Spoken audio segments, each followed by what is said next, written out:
And it's only when you're running, say, a government UFO program that you begin to see, wait a minute, we've got a witness over here, and that corroborates the witness over there. And these people don't know each other. For all they know, they're alone, but they're not. I'm here to discuss the so-called flying saucers. In 1947, an unidentified flying object allegedly crashed in Roswell, New Mexico, kicking off a mass wave of sightings where hundreds of thousands of people reported seeing flying discs in the sky.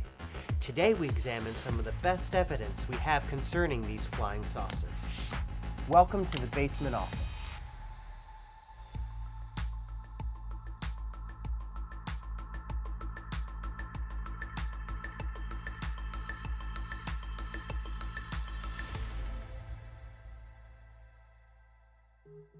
So to help us understand the flying saucer, I'm joined by Nick Pope, who worked for 21 years at the UK's Ministry of Defence. And you worked in the UFO office. You worked for the government, repping the military, and you were investigating UFOs officially. Yes, and not only is my name in the now declassified parts of the British government's UFO files, but I wrote a lot of them, so yeah, I'm out there, I guess. Do we find any saucers in the Ministry of Defense files? We do, absolutely. It's a shape that comes up again and again and again over the years, UK, US, all around the world. What is the genesis of the flying saucer?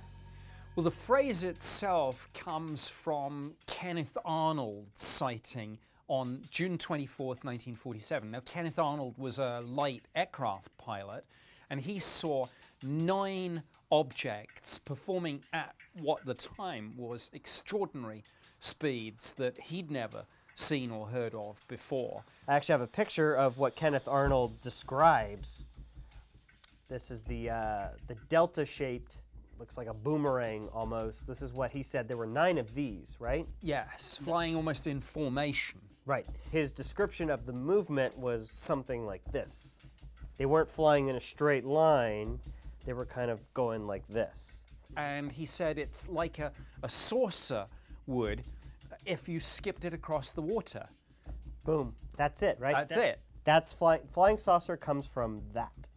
Comes from that. Now, as it happened, the moment his report made mainstream media news, that all hell broke loose and reports came in from all around the US, indeed all around the world. The flying saucer, a 20th century mystery, cannot be ignored. Reliable witnesses have sighted them over nearly every major city, along our air lanes, over secret research areas. So there was a sort of sense almost of collective relief that it was okay to talk about this now. People were saying, oh, thank goodness someone else has gone public with this. Yes, I've seen something. And it really snowballed. And over the years, we have had, my goodness, I would hesitate to put a figure on it, but hundreds of thousands of sightings all around the world.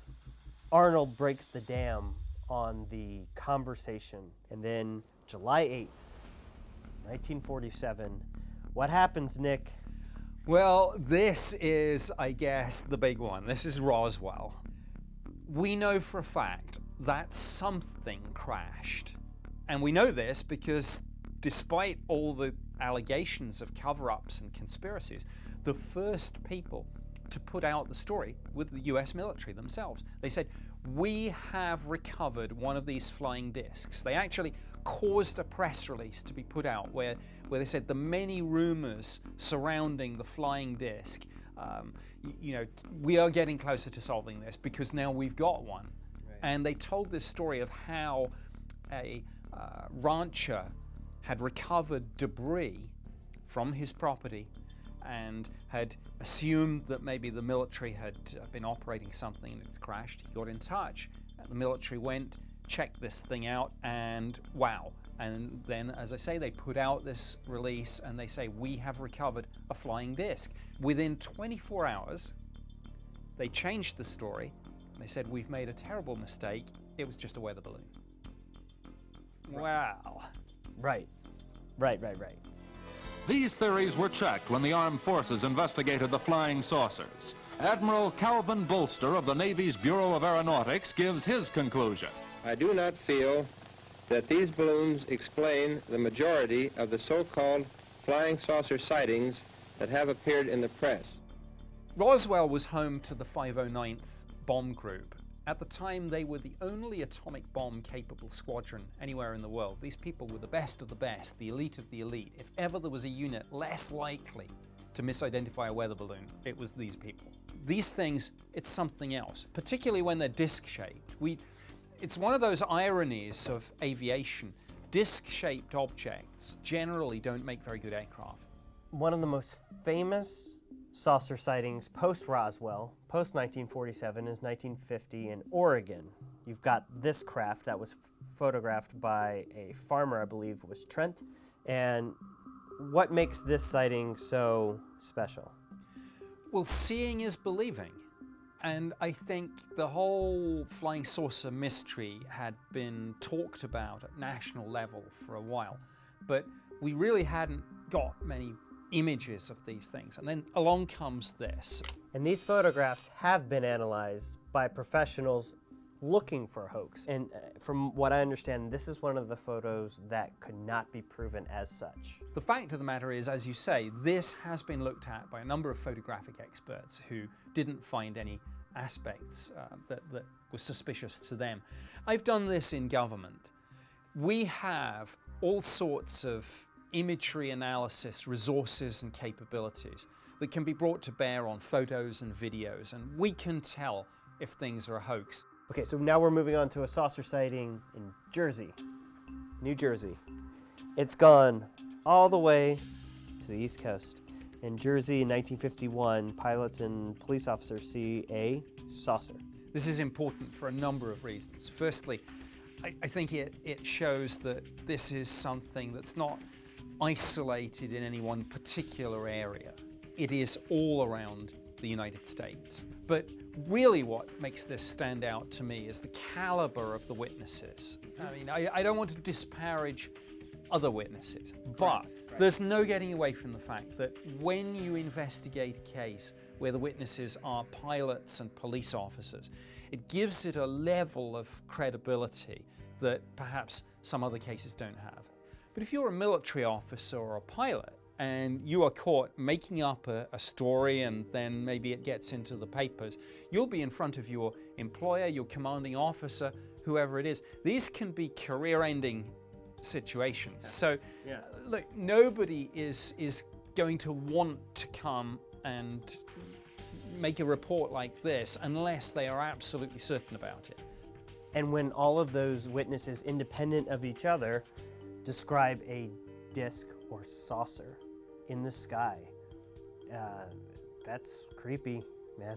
It is, and that's actually another very important aspect of all this. You know in these situations that you're not dealing with a hoax because people independently, quite unconnected with each other, in most cases with no knowledge of each other's reports, come forward separately.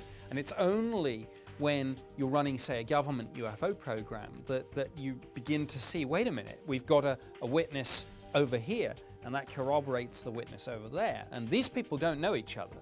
For all they know, they're alone, but they're not. So now we're moving to 1958. The military of Brazil takes these photos of a saucer in the sky.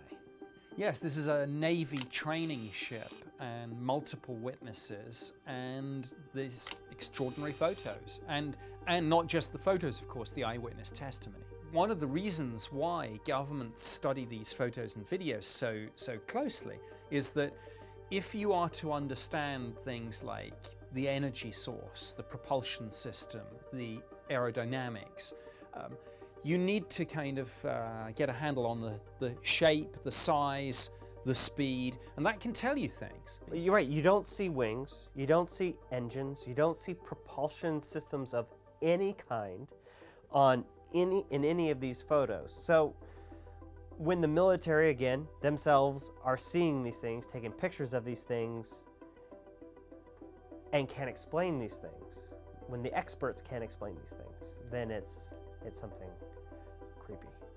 What makes these more significant than, for example, the Trent photo from Oregon? Well, I think it's the Navy aspect.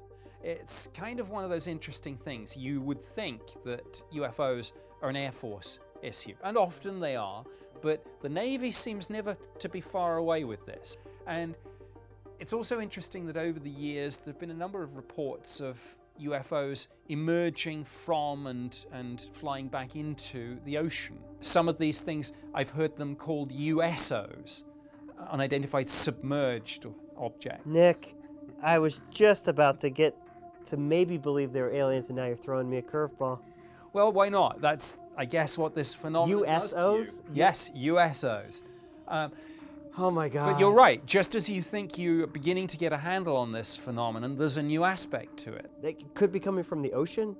Well, that's one of a number of theories about this. Look, put it this way. If UFOs are extraterrestrial visitors, any civilization that has mastered the secrets of interstellar travel probably isn't going to be worried by flying into and out of the water.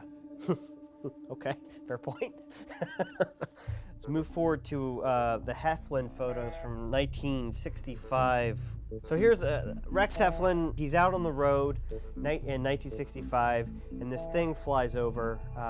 What can you tell us about the Heflin photos, which blow my mind? Yeah, again, it's probably one of the clearest, sharpest images that we have of a UFO. So the thing that blew my mind is that I originally thought the Heflin photo was only this first photo, which is the most famous photo.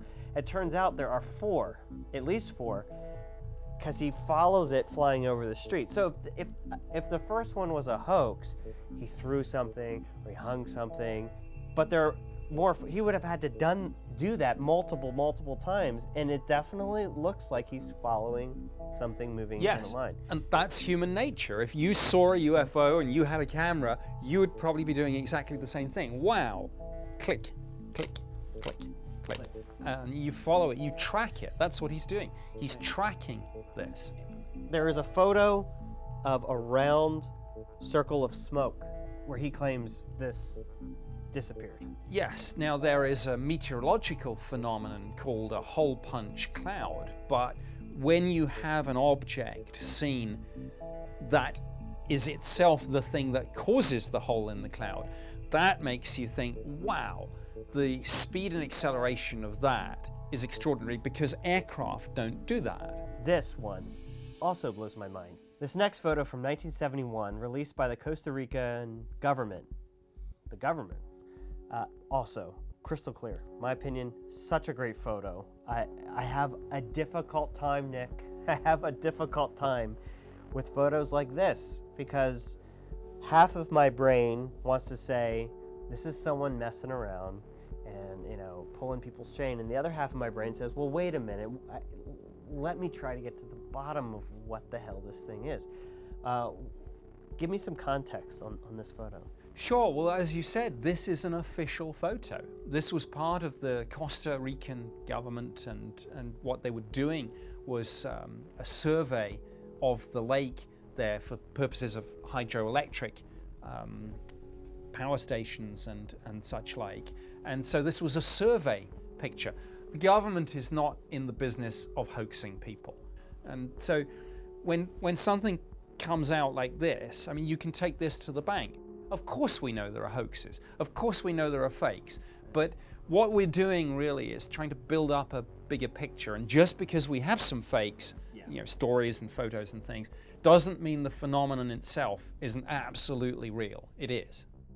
There is a famous case where I'm convinced it is a hoax, and that is the Gulf Breeze photos. The one thing about this Gulf Breeze thing that really I have a problem with is that the bottom of the craft itself does have this kind of like paper plate texture to it. But on the flip, the part of me that thinks this could be real is actually this photo where the light of this thing is covering a road. A road is what, 14, 16 feet wide, 20 feet wide? Obviously it couldn't be a handheld model if it's covering a road. What are your opinions on this? Yes, I'm. It looks awesome. It's a little bit, a little bit too good to be true. It does look to me suspiciously like some sort of model, maybe built around a light fixture of some sort. To me, it doesn't quite add up. If this UFO really was as close to the road as the guy said he saw it, then particularly if there's some exotic energy source there, It would leave something. there would be some sort of, physical trace evidence, whether it was simply heat or whether it was radioactivity. So when you investigate UFOs for the government, you don't do anything in isolation. You investigate the sighting, but you also investigate any photo or video you have. And this is the sneaky bit. You also investigate the witness. And it's only when you put everything together that you come to a final judgment. When it comes to big, famous sightings, flying saucer sightings, it kind of drifts off.